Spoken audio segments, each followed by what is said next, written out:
Hi friends, എല്ലാവർക്കും നമസ്കാരം. Welcome to magic recipes. അപ്പോൾ ഇന്ന് നമ്മൾ ഉണ്ടാക്കാൻ പോകുന്നത് സ്ട്രോബെറി മിൽക്ക് ഷേക്കാണ്. സ്ട്രോബെറി മിൽക്ക് ഷേക്കിന് വേണ്ടിയിട്ട് നമ്മൾ ഒരു 200 ഗ്രാം അളവിൽ സ്ട്രോബെറി ഇവിടെ വാങ്ങി വെച്ചിട്ടുണ്ട്. നല്ല പഴുത്ത സ്ട്രോബെറിയാണ്, ഫ്രഷ് ആയിട്ടുള്ളതാണ് കേട്ടോ നമുക്ക് കിട്ടിയിരിക്കുന്നത്. പിന്നെ നമ്മൾ കണ്ടൻസ്ഡ് മിൽക്ക് എടുത്തിട്ടുണ്ട്. ഒരു 50 ഗ്രാം അളവിലാണ് കണ്ടൻസ്ഡ് മിൽക്ക് എടുത്തിരിക്കുന്നത്. വീട്ടിലുണ്ടാക്കിയതാണ് കേട്ടോ ഇത്. പാല് 1.5 കപ്പ് അളവിൽ എടുത്തിട്ടുണ്ട്. ഐസ്ക്രീം എടുത്തിട്ടുണ്ട്. വനില ഐസ്ക്രീം തന്നെ വേണം ഇതിന്. പിന്നെ സ്ട്രോബെറി ഐസ്ക്രീം കിട്ടുകയാണെങ്കിൽ അതും കുഴപ്പമില്ല. വനില ഐസ്ക്രീമും കുഴപ്പമില്ലാത്തൊരു സംഭവമാണ്.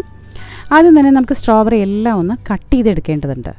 ഇവിടെ നമ്മൾ കഴുകി എടുത്ത് വെച്ചിട്ടുണ്ട്. ഇത് ചെറിയ കഷ്ണങ്ങളാക്കി കട്ട് ചെയ്തെടുക്കണം, കാരണം നമുക്കിത് ജ്യൂസ് ആക്കേണ്ടതാണ്. അപ്പം കട്ട് ചെയ്തിട്ട് വേണം ജ്യൂസ് ആക്കാനായിട്ട്.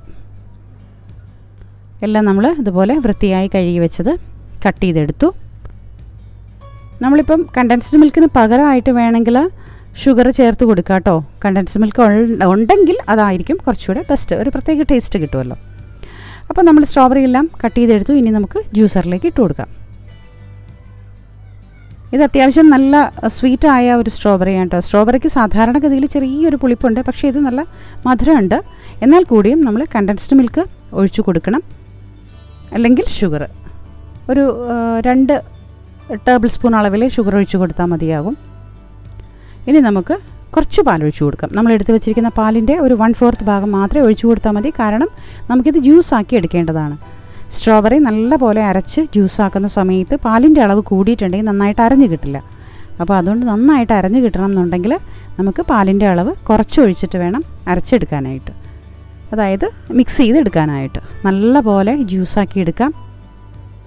ഒട്ടും തരിയില്ലാതെ തന്നെ നമ്മൾ നന്നായിട്ട് ഇവിടെ സ്ട്രോബെറിയും പാലും കണ്ടൻസ്ഡ് മിൽക്കും കൂടി ചേർത്ത് ജ്യൂസാക്കി എടുത്തിട്ടുണ്ട്.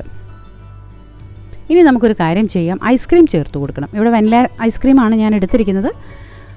2 ടേബിൾ സ്പൂൺ അളവിൽ നമുക്ക് ഐസ്ക്രീം ചേർത്ത് കൊടുക്കാം. ഐസ്ക്രീമും കൂടി ചേർത്തിട്ട് നമുക്ക് ഒന്നുകൂടെ നന്നായിട്ട് മിക്സ് ചെയ്ത് ചേർക്കേണ്ടതുണ്ട്. അടച്ചു മൂടി വീണ്ടും നമുക്ക് ജ്യൂസ് അടിക്കാം. ആദ്യം തന്നെ ഐസ്ക്രീം ചേർക്കരുത് കേട്ടോ. ഐസ്ക്രീം 2ാമത്തെ സ്റ്റെപ്പിലാണ് നമ്മൾ ചേർക്കുന്നത്. ആദ്യം നമുക്ക് സ്ട്രോബെറിയാണ് അരച്ചെടുക്കേണ്ടത്. അതിനുശേഷം സെക്കൻഡ് സ്റ്റെപ്പിൽ നമ്മൾ ഈ ഒരു ഐസ്ക്രീം ചേർത്ത് കൊടുത്തു. അതിനുശേഷം വീണ്ടും തുറന്നു നോക്കാം. ഐസ്ക്രീം ചേർത്ത ശേഷം ഒന്നുകൂടെ നമ്മൾ മിക്സ് ചെയ്ത ശേഷം അടിച്ചെടുത്ത ശേഷം തുറന്നു നോക്കിയ ബാക്കിയുള്ള പാലും കൂടി നമുക്കിതിലേക്ക് ചേർത്ത് കൊടുക്കാം. ബാക്കിയുള്ള പാലും കൂടി ചേർത്ത് ഒന്നുകൂടെ നമുക്ക് ജ്യൂസാക്കാം. കണ്ടോ, ഇപ്പോൾ ഫുള്ളും പാല് നമ്മൾ ഒഴിച്ചു കൊടുത്തു കേട്ടോ. ഇപ്പോൾ ഐസ്ക്രീമും നമ്മുടെ സ്ട്രോബെറിയും പാലും എല്ലാം കൂടി ചേർത്ത് നല്ല പോലെ ജ്യൂസായി കിട്ടിയിട്ടുണ്ട്. ഇനി നമുക്കിത് തുറന്നു നോക്കാം. കണ്ടോ, നല്ല ഒരു പാകത്തിന് ഇത് നമുക്ക് കിട്ടിയിട്ടുണ്ട്. ഇനി നമുക്ക് ഒരു കാര്യം ചെയ്യാം, ഇത് ഗ്ലാസ്സിലേക്ക് പകർത്താം. 2 ഗ്ലാസ് അളവിലാണെന്ന് ഞാൻ പറഞ്ഞിരുന്നല്ലോ. ആ ഒരു 2 ഗ്ലാസ് അളവിലാണ് നമ്മളിവിടെ സ്ട്രോബെറി മിൽക്ക് ഷേക്ക് നമ്മൾ എടുക്കുന്നത്. അപ്പോൾ എല്ലാവർക്കും വളരെ ഇഷ്ടപ്പെട്ട് കാണുമല്ലോ അല്ലേ. വളരെ സ്മൂത്തായിട്ട് നമുക്കിത് കിട്ടിയിട്ടുണ്ട്. വളരെ ടേസ്റ്റി ആയിട്ട് കുട്ടികൾക്കൊക്കെ കൊടുക്കാൻ പറ്റുന്ന ഒന്നാണ്. ഇഷ്ടപ്പെട്ടാൽ ലൈക്കും ഷെയറും കമൻറ്റും ചെയ്യാൻ മറക്കരുത്. അപ്പോൾ എല്ലാവരും ഇത് ഉണ്ടാക്കി കൊടുക്കണം. കുഞ്ഞുങ്ങൾക്ക് കടയിൽ നിന്നൊക്കെ വാങ്ങി കഴിക്കുന്നതിൽ വളരെ ഈസി ആയിട്ട് നമുക്ക് വീട്ടിലുണ്ടാക്കി കൊടുക്കാവുന്നതാണ് കേട്ടോ.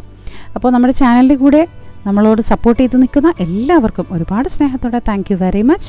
ഈ അടുത്ത സമയത്ത് നമുക്ക് നല്ല സബ്സ്ക്രൈബേഴ്സ് വരുന്നുണ്ട്. ഒരുപാട് സ്നേഹവും സന്തോഷവും ഉണ്ട്. അപ്പോൾ താങ്ക് യു വെരി മച്ച്. എല്ലാവർക്കും നല്ലത് മാത്രമേ ഉണ്ടാവട്ടെ എന്ന പ്രാർത്ഥനയോടെ നമ്മുടെ ചാനലിൻ്റെ കൂടെ എല്ലായ്പ്പോഴും ഉണ്ടായിരിക്കണം കേട്ടോ.